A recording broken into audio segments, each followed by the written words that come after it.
दोस्तों नमस्कार। एक छोटा सा इम्पोर्टेंट अपडेट आपके साथ शेयर कर दें।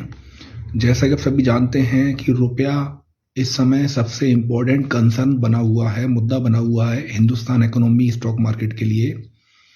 रुपया लगातार गिर रहा है और डॉलर लगातार बढ़ रहा है। इसके पीछे का क्या कारण है, ये ऐसा क्यों हो रहा है, उस पर 10 मिनट समय ले रहा हूँ, समझा रहा हूँ, सुनिएगा ध्यान से। डॉलर और रुपए दोनों के आपस में ना एक एक्सचेंज रेट होता है और ये डिमांड और सप्लाई के हिसाब से इन दोनों के प्राइसेस चलते हैं। पूरे दुनिया भर में जो करेंसी है वो डॉलर एक रिजर्व करेंसी है। तो दुनिया भर के जो देश हैं वो आपस में जो व्यापार करते हैं, एक दूसरे से माल लेते हैं, देते हैं, एक्सपोर्ट और इंपोर्ट, वो डॉलर में करते हैं। अब बोल रहे हैं इंडिया कि हम रुपए में डील करते हैं, हम अब रुपए में डील कर रहे हैं रशिया के साथ या किसी और देश के साथ। तो हाँ, कुछ हिस्सा रुपए में डील होता है, कुछ हिस्सा वो दूसरे देश की करेंसी में डील होता है। परंतु अगर हम किसी देश के साथ रुपए में डील कर लें और वहां से तेल खरीद लें, उसको रुपया दे दें, तो एक समय सीमा तक तो उस रुपए को अपने पास रखेगा और उस रुपए से वो अपनी जरूरत की चीजें हिंदुस्तान को रुपया देके वापस खरीद लेगा। तो ये तो हो गया रुपये में एक्सचेंज रेट, एक्सपोर्ट इंपोर्ट। लेकिन उसके अलावा जो रुपया उसके पास बचेगा, उस रुपए का वो क्या करेगा? क्योंकि वो रुपया उससे कोई दूसरा देश नहीं लेगा, क्योंकि दूसरा देश उसको बोलेगा अगर तुम्हें मुझसे सामान चाहिए तो आप डॉलर में मुझे पेमेंट करो तो मैं आपको सामान दूंगा। उदाहरण के लिए रशिया इंडिया से अगर तेल देता है रशिया इंडिया को, तो इंडिया उसको रुपया दे देगा। मान लो उसने इंडिया ने रुपया रशिया को दिया, अब रशिया उस रुपए का थोड़ा वो सामान इंडिया से खरीद लेगा। अब उसके पास रुपया बचा तो उस रुपए को वो दूसरे किसी देश को दे के सामान नहीं खरीद सकता, अपनी आपूर्ति नहीं कर सकता, क्योंकि दूसरा देश उस रुपए का करेगा क्या? उसके लिए वो तो कागज का टुकड़ा है। इसीलिए मजबूरन डॉलर में ट्रेड होता है और पैन इंडिया नहीं, पूरे ग्लोबली डॉलर में देश एक दूसरे के साथ ट्रेड करते हैं। इस वजह से डॉलर का वर्चस्व बना हुआ है। दूसरा मुद्दा, हिंदुस्तान में आ जाते हैं। डोमेस्टिक क्या कोरिलेशन है? हिंदुस्तान में आरबीआई बहुत तरीके से मैनेज करता है रुपए और डॉलर की कीमतों को। होता ही है कि आरबीआई के पास एक तिजोरी होती है जिसको बोला जाता है फॉरेक्स रिजर्व। आपने सुना होगा, हम डॉलर अपने पास संभाल के रखते हैं कि इन केस ऑफ कोई भूकंप, त्रासदी, आपदा आ गई तो हम वो फॉरेक्स रिजर्व बेच के अपनी आपदा से निपट लेंगे। अभी तक क्या होता था, शक्तिकांता दास गवर्नर साहब जब तक थे तब तक क्या होता था, जब जब डॉलर बढ़ता था, मतलब रुपए और डॉलर के बीच में डिमांड सप्लाई का खेल होता था, एक्सपोर्ट इंपोर्ट का। अभी क्या हुआ, हिंदुस्तान में इंपोर्ट बढ़ गया है ज्यादा और हमारा जो जो वित्तीय व्यापार घाटा है जो वो बढ़ा हुआ है। इस समय एक्सपोर्ट हम कम कर रहे हैं क्योंकि हमारे ऊपर लगा हुआ है टैरिफ। ठीक है, हम टैरिफ लगा हुआ हमारे ऊपर 50% का, तो एक्सपोर्ट हमारे यहाँ से थोड़ा कम हो रहा है और इंपोर्ट हमने ज्यादा कर लिया। सोना चांदी भी ज्यादा इंपोर्ट हुआ है, उस वजह से भी डॉलर मजबूत हुआ। प्लस इंपोर्टर की साइड से या जो जो इंपोर्ट एक्सपोर्ट करते हैं उनकी साइड से डॉलर की डिमांड ज़्यादा आ गई, तो डॉलर की डिमांड बढ़ने लगी, इस वजह से रुपया कमजोर होने लगा। तो जब ऐसा होता था तो आरबीआई क्या करता था, आता था मार्केट में, फॉरेक्स रिजर्व में से कुछ डॉलर निकालता था और मार्केट में डालता था। डॉलर डालता था, जैसे डॉलर की सप्लाई बढ़ जाती थी और डॉलर का प्राइस कूल ऑफ होता था और रुपया स्टेबल हो जाता था। परंतु अब संजय मल्होत्रा जी आए, नए गवर्नर साहब, तो इनके आने के बाद ऐसा देखने को मिल रहा है मीडिया रिपोर्ट्स के अनुसार कि आरबीआई ने अपने फॉरेक्स रिजर्व जो उसकी तिजोरी है वो तिजोरी बंद करके रख ली। उसमें से फॉरेक्स रिजर्व डॉलर नहीं डाले, मार्केट में नहीं बेचा। क्यों नहीं बेचा? उसके पीछे उनकी अपनी सोच हो सकती है, रणनीति हो सकती है कि उन्होंने डॉलर को बढ़ने दिया। ये भी सुनने में है मीडिया रिपोर्ट्स के अनुसार कि जानबूझ के आरबीआई ने इसको बढ़ने दिया। क्यों?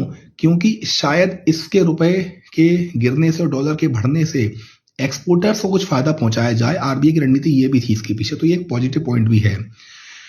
आरबीआई चाहता तो पहले ही फॉरेक्स रिजर्व बेच देता आके, तो डॉलर को वो संभाल सकता था, मैनेज कर सकता था, लेकिन उसने ऐसा नहीं किया।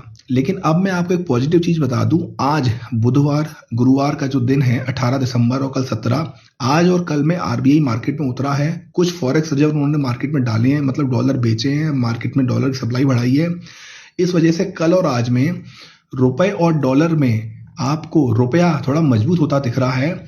एक डॉलर की कीमत जो 91 पे पहुंच गई थी, 91 का हाई डॉलर ने लगा दिया था, वो गिर के 90.19 आ गया है। अब आप बोलोगे साहब 91 से 90 हुआ, एक रुपए में क्या वो फर्क पड़ता है?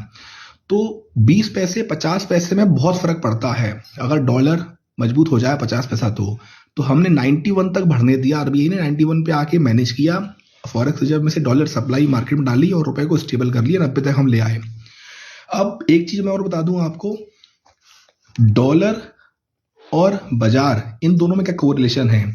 इसमें कोरिलेशन ये है कि हिंदुस्तान में पिछले जनवरी से लेकर दिसंबर तक 1,60,000 करोड़ समथिंग का माल फिरंगी निवेशक बेच चुके हैं। FI, foreign institution investors India से अपना पैसा निकाल रहे हैं। इस वजह से भी रुपए पे असर पड़ता है। रुपया जैसे कमजोर होता जाता है, डॉलर मजबूत होता है, तो उसका नेगेटिव इंपैक्ट निफ्टी पे पड़ता है। आप देखना, जब जब रुपया कमजोर हुआ है, डॉलर मजबूत हुआ है, उस समय बाजार निफ्टी आपको कमजोर दिखेगा, सुस्त दिखेगा, एक रेंज बाउंड कारोबार करता दिखेगा। अब ऐसा क्या हो जाए कि ये आरबीआई को आके फॉरेक्स रिजर्व ना बेचने पड़े, आरबीआई को ना मैनेज करना पड़े, ऐसा क्या हो जाए कि चीजें अपने आप सेटल डाउन हो जाए? तो इसके पीछे एक ही मूल वजह है, और वो है, ट्रिगर है इंडिया, यूएस, अमेरिका के बीच में ट्रेड डील। अगर ये ट्रेड डील होती है तो बहुत जल्द रुपया एकदम से कूल ऑफ होगा, डॉलर कूल ऑफ होगा, रुपया मजबूत होने लगेगा और आपका बाजार भी स्टेबलाइज हो जाएगा।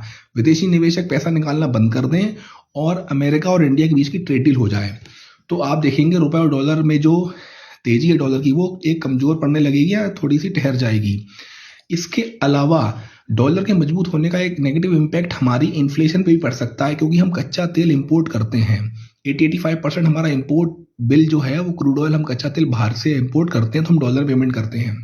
तो हो सकता है आने वाले समय में इंपोर्टेड इन्फ्लेशन आ जाए। इसको इंपोर्टेड इन्फ्लेशन बोल सकते हैं इकोनॉमी की भाषा में, लेकिन हाल फिलहाल तो महंगाई कंट्रोल में बनी हुई है। लेकिन हो सकता है कि अगर हमें कच्चा तेल महंगा पड़ रहा हो, भले ही वो $60 का है, कच्चा तेल लगातार टूट रहा है, गिरता जा रहा है, लेकिन हमें उसका उतना फायदा नहीं मिल रहा। क्यों? क्योंकि डॉलर मजबूत होता जा रहा है। तो अगर हम मजबूत डॉलर पे कच्चा तेल खरीद रहे हैं, तो हो सकता है आने वाले समय में इसका असर महंगाई पे पड़े, ऐसा अर्थशास्त्री मानते हैं। अब देखना होगा कितना असर पड़ता है, नहीं पड़ता है। उसके लिए इकोनॉमी एडवाइजरी टीम बैठी है, आरबीआई बैठा है, वो लोग इस चीज को मैनेज करेंगे। ये मैंने आपको मोटे तौर पे रुपए और डॉलर के बीच में कोरिलेशन समझा दिया, बाजार का क्या कोरिलेशन है वो समझा दिया। अब आपको क्या करना है? तो आपको पहली बात तो चिंता नहीं करनी है। आपने लॉन्ग टर्म के लिए स्टॉक मार्केट, इक्विटी मार्केट में निवेश किया हुआ है, तो आप लॉन्ग टर्म में निवेशित रहिए, इन्वेस्टेड रहिए, एसआईपी जारी रखिए। उसके अलावा म्यूचुअल फंड में किया गया कोई भी निवेश बाजार के जोखिमों को अधीन होता है, सभी दस्तावेज ध्यान से पढ़ें। उसके अलावा अगर आप शॉर्ट टर्म में कोई किसी की टिप पे काम कर रहे हैं, तो वो बिल्कुल करने से बचें। ये माहौल उस समय का भी नहीं है, और उम्मीद है कि बहुत जल्द हिंदुस्तान और अमेरिका के बीच में ट्रेड डील होने की शुभ खबर आपको मिलेगी। मैं भी बहुत बेसब्री से इंतजार कर रहा हूं। पूरी दुनिया की नजर है, अब देखना होगा कि ये ट्रेड डील कब होती है। जानकारी कैसी लगी कमेंट सेक्शन में बताइएगा। धन्यवाद, और वीडियो को लाइक कर दीजिएगा।